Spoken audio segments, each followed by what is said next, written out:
is part two. All right, scoot in, Pat. Yeah. All right. All right, here's the guy. Here's the guy. Yep. Cause scoot over this way. Here he is.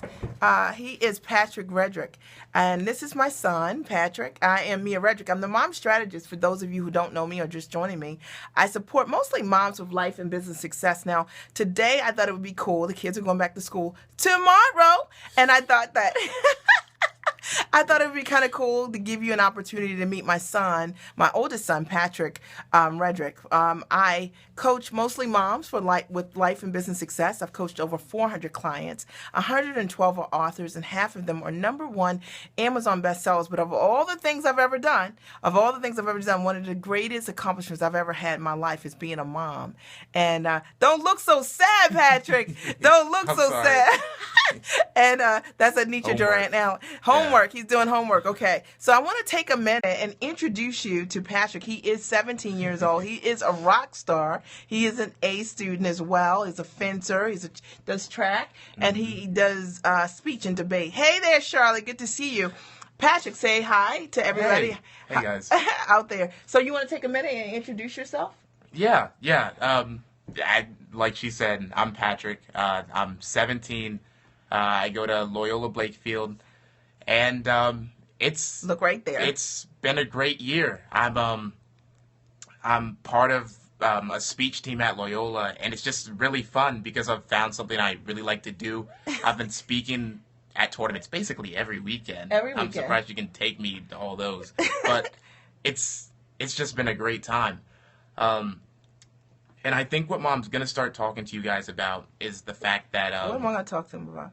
It's the fact that as a mom, you need to make time for yourself and all Well, that, right? I mean, I think as a mom, it is important to make time for yourself, but I think it's important for us to talk about what's your view as my child, right? Mm-hmm. Because I think a lot of times as a mom, like, we feel guilty for doing the things we need to do. We justify, we say, I can't do this activity because my kids got this or my kids got that.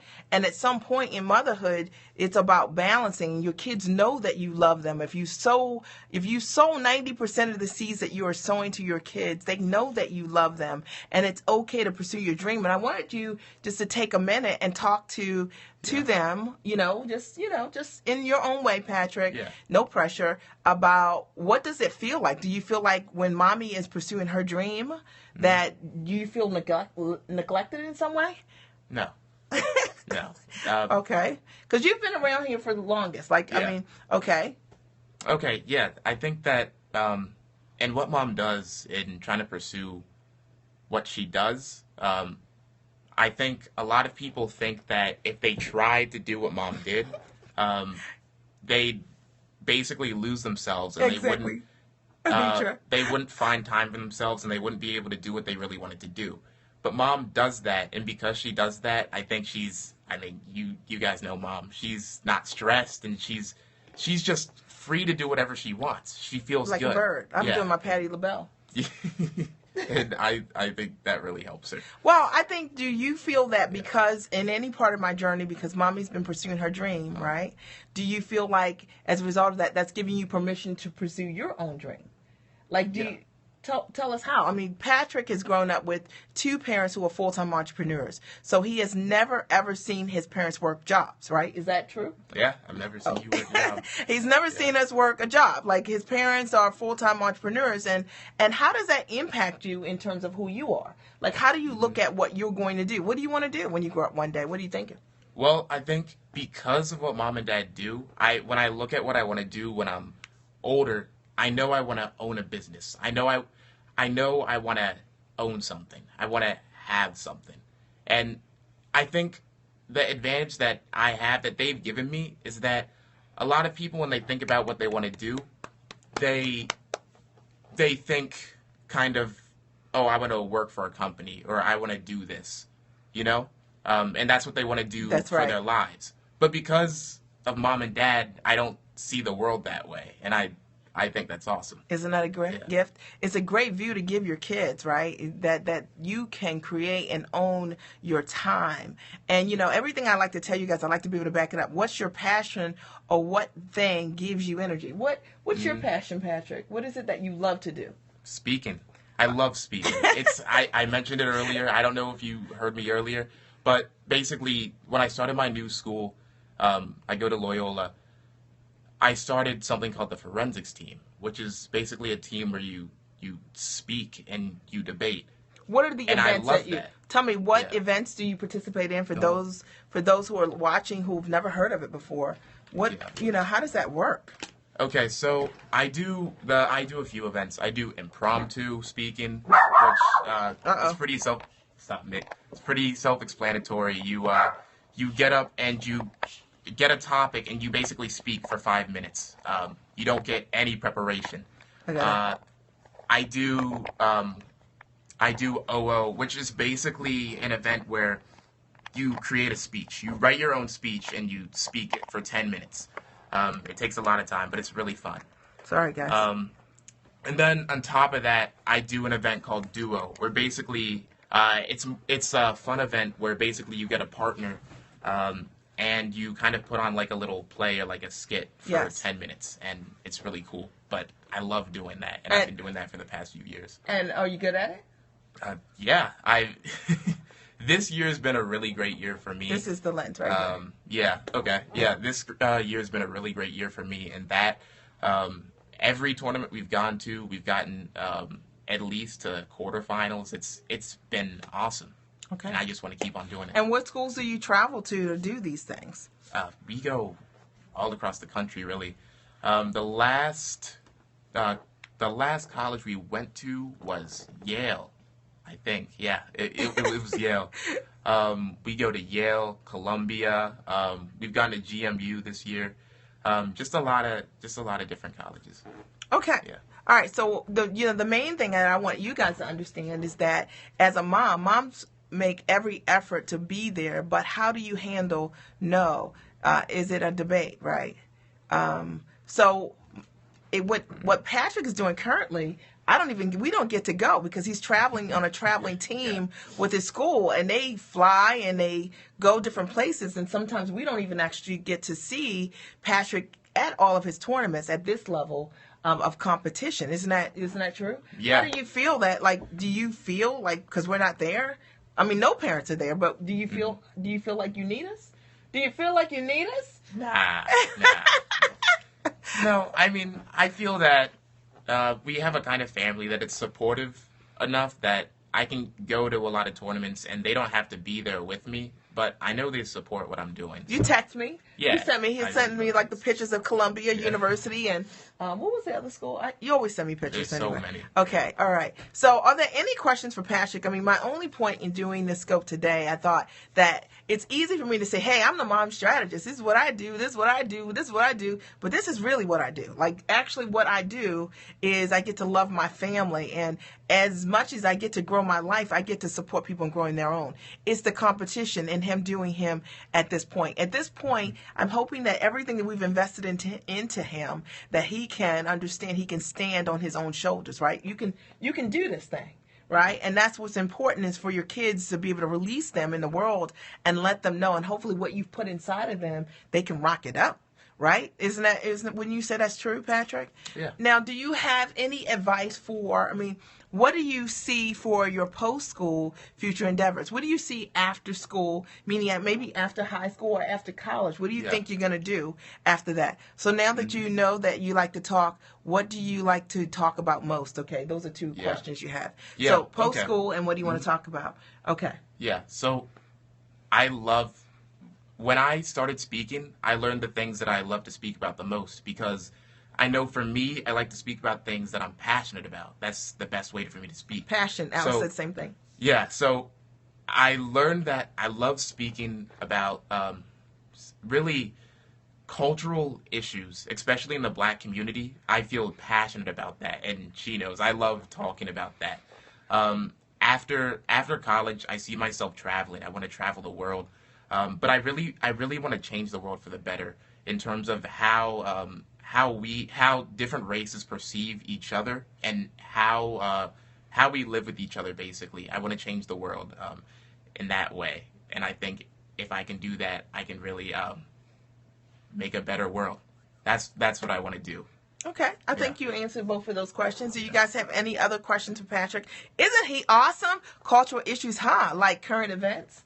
No, not more like racial issues. So I can go on rants about this Yeah, stuff, that's but okay. and this is even more relevant now with things like the Baltimore riots that happened We're recently. in Maryland. We're in Baltimore. Yeah, yeah, exactly. But um, basically, thinking of an example, there's something I like to call, trying to make this short, kind of covert racism in the world, where basically there are certain things, kind of like stereotypes, that different people believe about certain groups of people that aren't true. And I think we should get rid of them. And a lot of people don't even believe that they're being racist when they believe these things, just because um, we're in America, we're grown up to believe these things, and it's it's ingrained in us. It's An society. example of Yeah. that would be, give us an example, a specific example. An example of, okay, yeah, this is a great example. So for my entire life, I've been going to private school, and a lot of times I meet parents of a lot of my friends. I have a lot of friends from private school, and a lot of times when I meet um, a lot of women parents, they come to me and I speak to them like I'm speaking right now, and they look at Caucasian me, women. Caucasian women usually, and they look at me and they say, Patrick, you speak so well. But while it sounds like a compliment, I don't really like that when people say things like that, because I know they mean it as a compliment, but it means that they expect me not to sound the way that I'm sounding right now, which is wrong. It means that, what do you want me to sound like? You know? Maybe they expected me to speak in kind of ebonics, or like a different kind of speak than I am right now. But I think that's not right, and that needs to be changed. And I think if I can find some kind of medium, maybe I'll be on TV. But if I can find some kind of medium to talk about this and change how people think about different races, I that would make me so happy. So Jason asked a question. He wanted to know, Yeah. are you thinking politics at all? Like, do you think politics in your future? Thinking politics? I don't know. I haven't really thought politics. It's possible, but You never know. Just Yeah. go around speaking to it, right? So Mhm. what I love is having kids that have the confidence to express how they feel, to know how you feel, and that is so important when you have kids, right? For your kids to be able to do that and Yeah, to know social that. justice. Yeah, social justice Yeah. is so important, Anitra, as well. Okay. For those of you who are you going to start your own Periscope following? You know, I don't know. Maybe in the future, you might see me. You might see me. I know. There you can go. teach me a couple of things. Yeah, I could. You could teach me a couple of things. Diversity town halls. There you go. Yeah. See, I think we need to see more examples of of kids like Patrick, young men. Right? You're not a kid. You're like a man. He's 17. He's 17. He's like Yeah. driving. Right? You're Yeah. driving. Yep. Okay. So that's pretty cool. Do you guys have any other questions for Patrick? Because I think it's so important to be able to meet my kids and to get a sense of them and what they bring to the world. And I think it's also important to know that as a mom that you can reach for your dreams, or as a parent you can reach for your dreams, and it doesn't mean that your kids have to be at a deficit because of it. Community change agent. I like that. Yeah, I like it too. Yeah, that's cool. Yeah, are you going to create a documentary project for cultural literacy? All of these people are saying things on here that I've thought of, and I very much want to do. There's so many, though. I'm trying to narrow it down to which one I want to do. But yeah, I've thought about. I like to write. I didn't mention I like to write. I've always been a writer, but I've thought about writing a book about what I think. I've thought about. A lot of my friends are into filmmaking. We might make a documentary based on this. There's so many different ways you can talk about things like this. I could start a YouTube channel. I could go on Periscope. But really just deciding that. So, as an African American, Ooh, that's how do you handle the private school experience? Yeah. Okay. So like, there was just a question, as an African American, how do I navigate through that? in my private school experience. So let me explain this private school Yeah. experience. So one is an independent school. Patrick's been in independent schools all of his life, which has been primarily anywhere between 5 and 12% minority. Right, minority Yeah. students in that way. And one of the things that's been important to us as parents is that our kids know who they are, right? So speak to that as an African American male. What do you say?